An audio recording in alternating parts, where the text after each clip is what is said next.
नमस्कार, उत्तर प्रदेश न्यूज में आपका स्वागत है। बड़े काम की है यूपी सरकार की ये योजना, घर बैठे सीधे खाते में मिलेंगे 4,500 रुपए। खबर है वाराणसी से।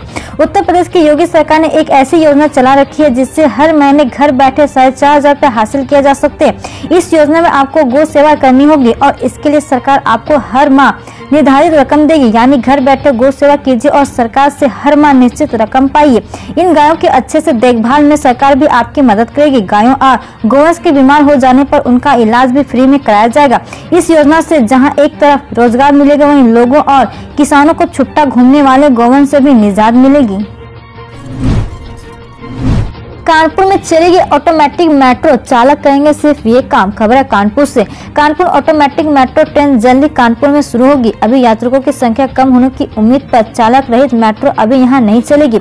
अभी चालक मेट्रो के दरवाजे बंद करने के लिए मेट्रो में रहेंगे, ताकि मेट्रो में यात्रा करने वाले बुजुर्गों और दिव्यांगों को देखकर दरवाजा बंद किया जा सके। दरअसल अभी हाल में ही प्रधानमंत्री नरेंद्र मोदी ने दिल्ली में बिना चालक अनमैन मेट्रो की शुरुआत की। इसी तरह मेट्रो की शुरुआत कानपुर में भी होगी, लेकिन अभी कानपुर में यात्रियों का लोड दिल्ली के मुकाबले काफी कम होने की उम्मीद है। वर्तमान में दिल्ली में जितने यात्री हैं उतने यात्री यहाँ होने में अभी समय लगेगा, इसलिए चालक रहित मेट्रो अभी यहाँ नहीं शुरू होगी।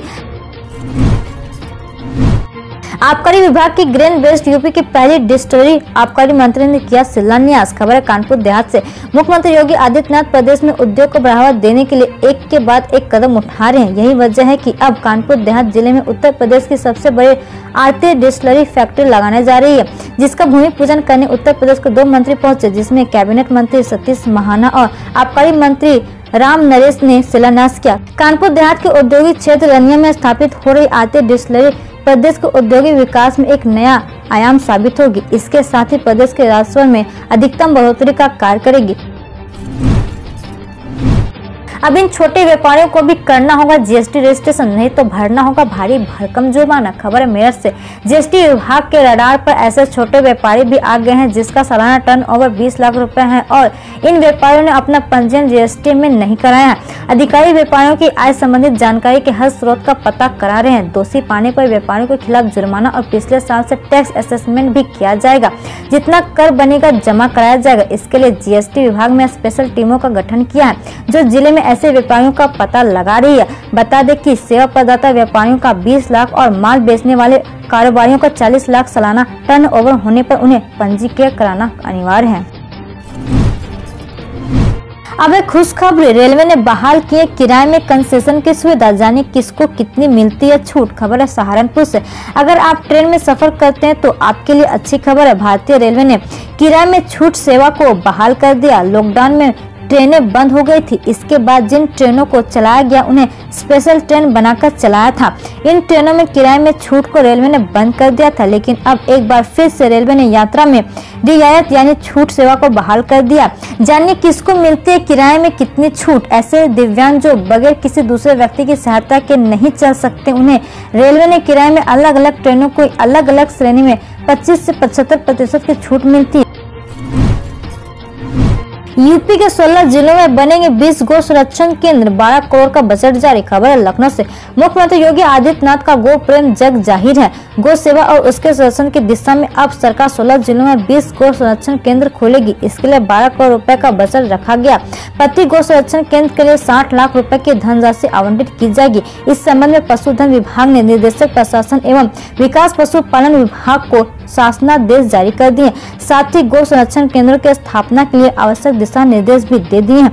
जारी आदेश में यह भी कहा गया है कि निर्माण के लिए जमीन की उपलब्धता निर्विवाद रूप से सुनिश्चित कर ली जाए। मोबाइल पर आ रहे ऐसे मैसेज तो हो जाएं सावधान, गृह मंत्री ने जारी किया अलर्ट। खबर है मेरठ से। अगर आपके मोबाइल पर इस तरह के मैसेज आ रहे हैं तो आप भी सावधान हो जाएं। अगर इस तरह के मैसेज आए हैं तो इसको लेकर सावधान हो जाएं और इसकी सूचना अपने जिले के साइबर सेल में देकर रिपोर्ट दर्ज कराएं। बता दें कि पिछले कुछ महीने में बैंकिंग धोखाधड़ी के मामले बढ़े हैं। ऐसी स्थिति में यह महत्वपूर्ण है कि आप अपने बैंक खाते के बारे में सावधान रहें। लीड बैंक के प्रबंधक संजय कुमार ने बताया कि पिछले कुछ महीने में बैंकिंग धोखाधड़ी के मामले बढ़ रहे हैं। डिजिटल बैंकिंग और ऑनलाइन लेन देन करने वाले लोगों के लिए सबसे बड़ा लक्ष्य बनाया जा रहा है। ऐसी स्थिति में यह महत्वपूर्ण है कि आप अपने बैंक खाते के बारे में सावधान रहें। बढ़ती धोखाधड़ी के मद्देनजर समय समय पर बैंक, RBI, NPCI और सरकार आम लोगों को इस बारे में जागरूक करते रहते हैं। राजनाथ सिंह बोले योगी मुझसे बेहतरीन सीएम, उसकी परफॉर्मेंस A1। खबर है लखनऊ से। उत्तर प्रदेश के मुख्यमंत्री रह चुके सांसद और रक्षा मंत्री राजनाथ सिंह ने योगी आदित्यनाथ को खुद से बेहतर मुख्यमंत्री बताया है, साथ ही उसके कामकाज के तरीकों को A1 बताया है। राजनाथ सिंह शनिवार को 2 दिवसीय दौरे पर लखनऊ आए थे। इस दौरान उन्होंने योगी आदित्यनाथ को अब तक के हर मुख्यमंत्री से बेहतर मानने के सवाल पर कहा कि मैं सबके तो तुलना नहीं कर सकता, तुलना तो स्वयं से ही की जा सकती है। ऐसे में मैं कहता हूं कि वह मुझसे बेहतर सीएम है। बता दें कि योगी आदित्यनाथ को कार्य संपादन के मामले में देश के श्रेष्ठ मुख्यमंत्री का खिताब भी मिल चुका है। वामपंथी पार्टियों के साथ मिलकर लड़ेंगे चुनाव, सीट बंटवारे का काम अंतिम चरण में। खबर है नई दिल्ली से। पश्चिम बंगाल विधानसभा चुनाव को लेकर जारी जोरतोड़ के बीच कांग्रेस पार्टी के सांसद अधीर रंजन चौधरी ने बड़ा बयान दिया। उन्होंने कहा कि कांग्रेस पश्चिम बंगाल में वामपंथी पार्टियों के साथ मिलकर चुनाव लड़ेगी। उन्होंने कहा कि कांग्रेस और लेफ्ट सैद्धांतिक रूप से एक साथ चुनाव लड़ने को लेकर सहमत है। नीतिकता के आधार पर हम एकजुट होकर चुनावी जंग छेड़ेंगे। अधीर रंजन ने कहा कि अभी तक हम मिलकर सारे राजनीतिक आंदोलन कर रहे हैं, सीट बंटवारे का मुद्दे पर बातचीत जारी है।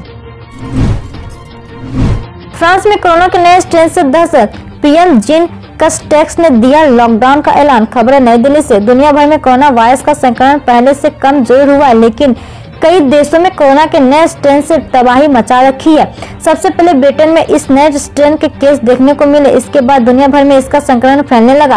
कोरोना के नए स्ट्रेन के बढ़ते खतरे और अस्पतालों में मरीजों के बढ़ती संख्या के मद्देनजर ब्रिटेन में लॉकडाउन लगा दिया गया था।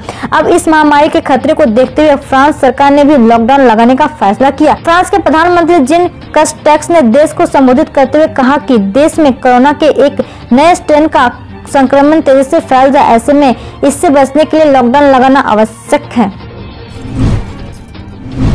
पोस्ट ऑफिस की इस स्कीम से होगी हर महीने कमाई, सिर्फ 1000 से कर सकते हैं निवेश। खबर है नई दिल्ली से। सुरक्षा और भरोसे के लिहाज से ज्यादातर लोग गवर्नमेंट स्कीम में पैसा लगाना पसंद करते हैं। ऐसे में पोस्ट ऑफिस की मंथली सेविंग स्कीम आपके लिए फायदेमंद हो सकती है। इसमें महज 1000 रुपए से निवेश किया जा सकता है, जबकि आप अधिकतम 4.5 लाख रुपए निवेश कर सकते हैं। हालांकि ज्वाइंट खाते में अधिकतम 9 लाख रुपए तक जमा किए जा सकते हैं। इस स्कीम में पैसा लगाने पर आप हर महीने एक तय रकम पा सकते हैं। इससे आपको भविष्य में पैसों की चिंता नहीं होगी। तो ऐसे करें इस योजना में निवेश और क्या है इससे जुड़ी जरूरी बातें, आइए जानते हैं। कमाई को दोगुना करने के लिए MIS का एक बेहतर स्कीम है। इसमें 2 या 3 लोग मिलकर ज्वाइंट अकाउंट खुलवा सकते हैं। इसमें रिटर्न में मिलने वाली इनकम को हर मेंबर को बराबर हिस्सों में बांटा जाता है। रियल एस्टेट को बचत से काफी उम्मीद है, अंडर कंस्ट्रक्शन घरों पर GST कम करने की मांग। खबर है नई दिल्ली से। कोरोना संकट से रियल एस्टेट सेक्टर बुरी तरह प्रभावित हुआ। इसका असर न सिर्फ रियल एस्टेट बल्कि इससे जुड़े 200 से अधिक सेक्टर पर हुआ। इस संकट से उभारने के वित्त मंत्री निर्मला सीतारमण को बड़े कदम उठाने होंगे। आइए आपको बताते कि आखिर रियल एस्टेट से जुड़े लोगों की ओर से बचत से किस तरह की उम्मीदें हैं।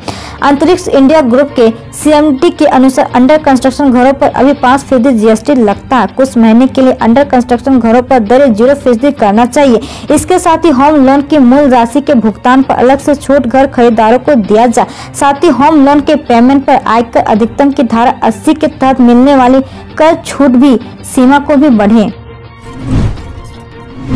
साधु और सुंदर ने दिखाया दम, ऑस्ट्रेलिया को 54 रनों की बढ़त। खबर है नई दिल्ली से। साधु ठाकुर और वॉशिंगटन सुंदर के बीच 7वें विकेट के लिए हुई 123 रनों की शतकीय और बहुमूल्य साझेदारी के दम पर भारतीय क्रिकेट टीम ने यहां के गोवा इंटरनेशनल स्टेडियम में ऑस्ट्रेलिया के साथ जारी चौथे और अंतिम टेस्ट मैच के तीसरे दिन रविवार को अपनी पहली पारी में 336 रन का स्कोर बनाया।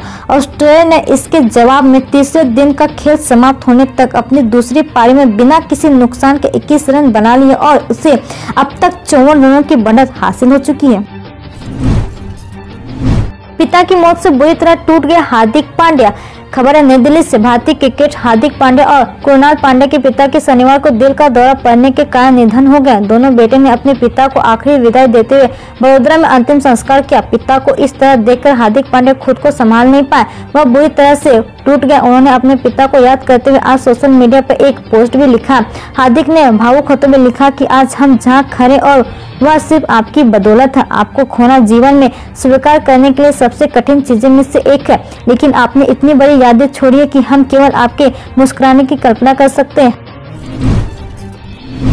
गारमेंट हब बनेगा गोरखपुर, 50 एकड़ में लगेगी फैक्ट्रियां। खबर है गोरखपुर से। यूपी के मुख्यमंत्री योगी आदित्यनाथ का गढ़ गोरखपुर जल्द ही गारमेंट्स का हब बनेगा।